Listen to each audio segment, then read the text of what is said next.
Hi there, Cosmic Family. My name is Yalial in this incarnation. So today I wanted to talk about the wisdom in changing your opinion. When I was a kid, we had this TV program. It was like a joke program, and many times they showed um, public people, politicians, or famous people of here of Argentina. Um, Declaring something, saying something, and many times they showed the videos after 3 years after that declaration, and they were contradicting. And one thought that I had at that moment, and that I still have, is why is it wrong? Why is it wrong to have an opinion 3 years ago and then change your mind? I think many times society condemns that, but from my perception, this is a sign of humility and wisdom. I mean, many times we have such a rigid beliefs, and this is not only something that could make us to stay in a stagnant place, but also can prevent us from evolution, because many of our beliefs and many of the things we think are things that are limiting us. And I did other videos talking about the importance of our inner truth, of seek our inner truth. And with seeking, I'm saying that we can access to that through convictions, and we access to convictions by experimenting things. It's not only about a belief. It's not something that I only think it could be true with my mind. It is about something that I experienced with my emotions, with my perception, with my thoughts, with everything. I'm going to put an example, but I have the conviction that I can heal my own body because identifying the emotion that is causing the illness in first place, because I experimented that not once but many times. So that is a conviction for me, and for many people, I could be crazy, or they could disagree. I don't know. So this is a conviction for me because I experimented. This is not something that I believe in. I have the conviction that telepathy exists because I experimented too. I have the conviction that there is a force and an energy that is moving every part of the system, and that we can modify this system and this reality by paying attention to our thoughts and emotions, because I experimented. So these inner truths are things that we are accessing through experience many times. And we could have a voice that comes from our intuition that tell us about these things, but until we don't experiment it, we cannot actually know how does it feel. So it's very important for me to commit and to be established with our convictions, but open to learn new things about that. I'm going to put another example. When I was a teenager, I knew that love was a very, very important thing in this plane, in spite of being unconscious at that time. But my vision at that moment was very short. So love for me was like having a boyfriend. And that was maybe my concept of love, or loving my mother, or loving a friend. But now I understand it's not only that, it's a force, and it's something that comes from within, and it's something that I can connect even if I am alone. So I amplified my vision of that. In that case, I didn't change my opinion, but I amplified it. And I made this profundization because I think to seek the inner truth has to do with this, to understand that the same things many times, and to make this more profound. And amplified. But many times we have to change our opinions, and I did many times in my life, and I think it's very important to be open to that.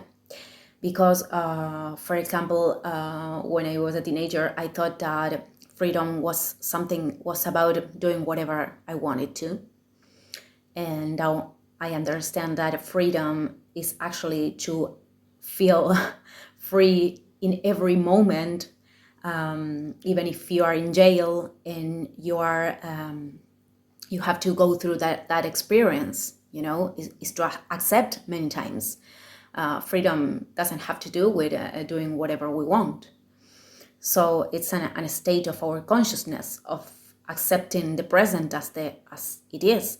And I think it's a very tough practice many times. So I think it's very important to set this quality of flexibility in our lives. I think being flexible, I think it's something that it's very important to develop. I myself told you in the video Feminine Polarity how once I had the will to participate of that movement, and then I found out that it wasn't aligned with my soul and my core values. So a sign of mental rigidity is, for example, to receive an information and to feel anger or fear about that. That doesn't mean that the information is a truth or a lie, but it means that we have to question why we are feeling that about that information. And it happened to me like 10 years ago, that I received information from the planetary process, the planetary transition, which I'm giving in these videos. And that information, this was 10 years ago, I think, caused me a lot of anger, and I totally dismissed it. And now I'm finding myself in that point, given that information, but of course from another perception and other level of consciousness. So that is a sign of mental rigidity. And many times when we are there, we are not able to learn, we are not able to be humble, we are not able to, to evolve. Many times change our opinion is preventing, not changing our opinion is preventing our evolution. I want to clarify too that there could be another imbalance, which is another extreme point of view, that, I mean, there's a lot of people that could be relativizing everything. Everything is, it happened to me to came across these people, and they are like, everything is a yes but no. And I don't think that they are committing with their own convictions. And many times those people are acting like that because they don't know how to feel about certain things, or they don't know how to opinion, or they don't want to disagree. They always want to be agreeing with other people. And that is a thing that is very dangerous, because discernment and into access to our inner truth is a very important seeking in the spiritual path. Nowadays, we have a lot of information, a lot of communicators, a lot of, we're having bombs of information. So if we are not acting our inner discernment, we won't be able to make difference if that information serves to our purpose or not. And a very useful point for me is that all the spiritual information have to serve for me to apply in this plane. I already said so in the video of spiritual bypass. So if I am receiving an information, I'm going to put an example with a channeler of Spain. She is, I think she is very accurate with the things she transmits. She talks about energies, but she approaches that in a way that she gives advice of how we can go through those energies. And I like to hear her, because all the description of the things that we are transiting are matched with the astrology transits.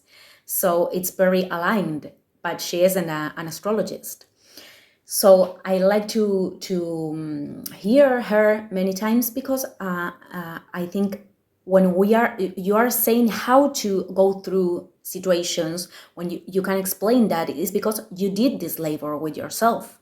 So that's how we can see if an information is serving to us, because there's a lot of channeling that is, that someone is going to rescue us, that the commandant, blah, blah, blah. And it's not that that is a lie, but I don't like to deposit the salvation, or I don't want to deposit my power in entities outside of me. I think I am the only responsible of my reality, and I think this is the only way to modify it. To stop putting the responsibility on others, on entities, our father, our guides, our whatever.